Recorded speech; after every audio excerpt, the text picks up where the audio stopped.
Joining me right now is Alaska Senator, Armed Services Committee member, Commerce Committee member, and Veterans Affairs Committee member, Dan Sullivan. Senator, thanks very much for being here. You were there yesterday. Tell us what your takeaways were. Well, look, Maria, the two big takeaways are, first, Joe Biden owns this foreign policy fiasco. As you just saw there, his generals not only said keep a small force there, but they predicted what would actually happen if you didn't. He owns this solely. But the second issue is that it's clear that he has not been leveling with the American people on some of the most critical issues involved in Afghanistan. You know, as you just showed there, he said that his commanders did not tell him to keep troops there. That was not true. He said that al-Qaeda was gone from Afghanistan. We learned yesterday that that was not true. He said that if he was going to keep the military in Afghanistan till all Americans were out. That turned out not to be true. And here's the big one, Maria.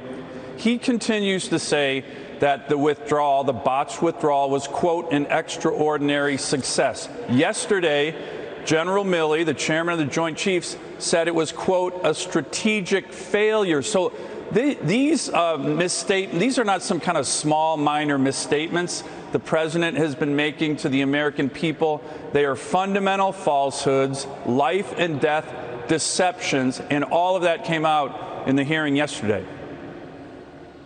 But I mean, Senator, how much longer are the American people supposed to keep hearing all of these lies out of the leader of the free world, the commander-in-chief? I mean, he says nobody told him to keep troops there. You know, he told us that there's no crisis at the border. He told us that, you know, the 18 states that have come out with new voting laws, they're Jim Crow laws.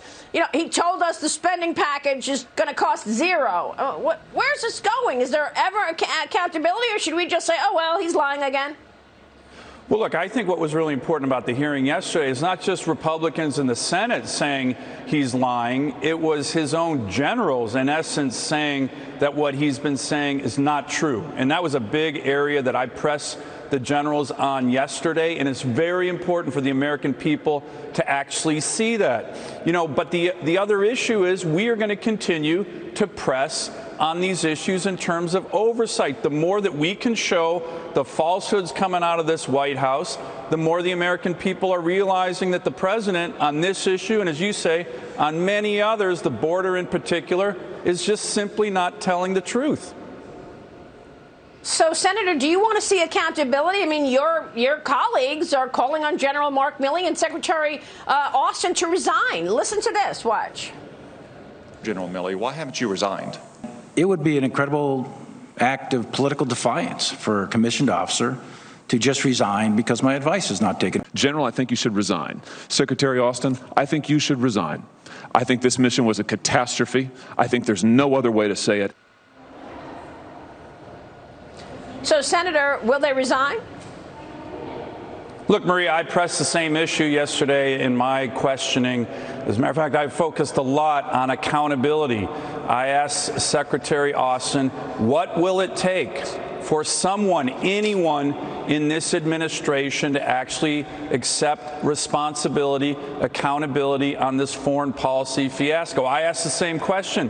Has anyone submitted letters of resignation to the president? My own view, as long as the president keeps calling this an extraordinary success, I don't think you're going to see any resignations, but that doesn't mean we shouldn't do what we did yesterday to continue to press on what the facts were, the falsehoods coming out of the White House, and importantly, this issue of accountability, which has made my constituents in Alaska and the American people so mad when they don't see any accountability.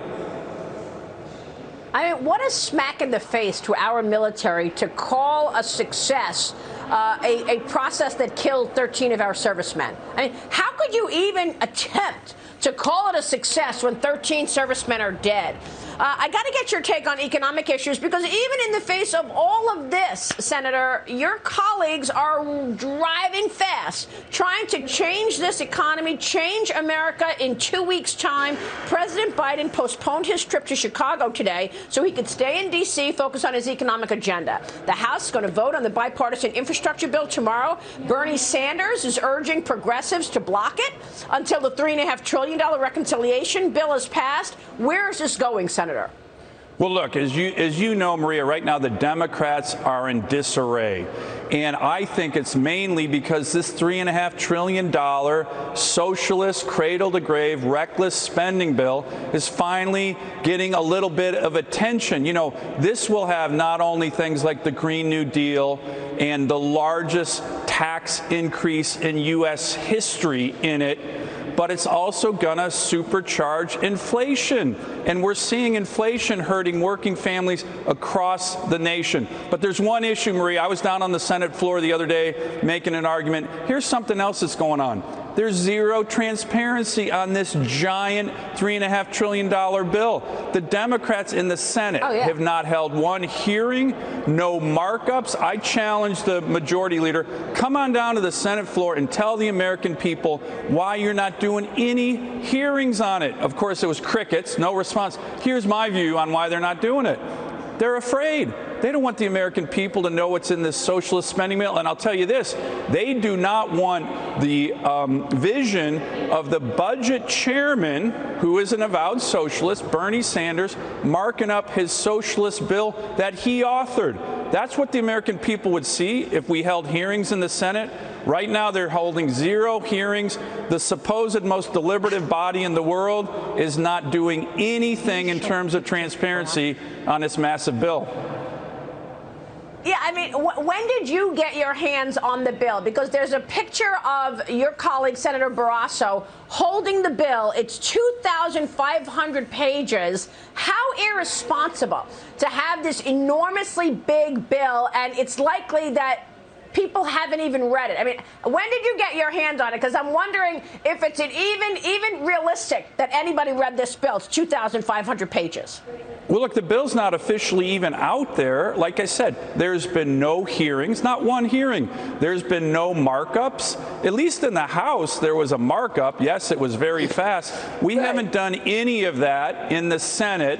And again, the Democrats are afraid to do it. They don't want the American people to know that this socialist spending bill, authored by an avowed socialist, is coming their way. So no transparency. We need to keep pounding them on this issue because it is unbelievable. Yeah. Well, it is, Senator. I mean, the largest bill we've ever seen, and there's no debate. That's it. No debate. Dan Sullivan, thank you, sir. We'll be watching.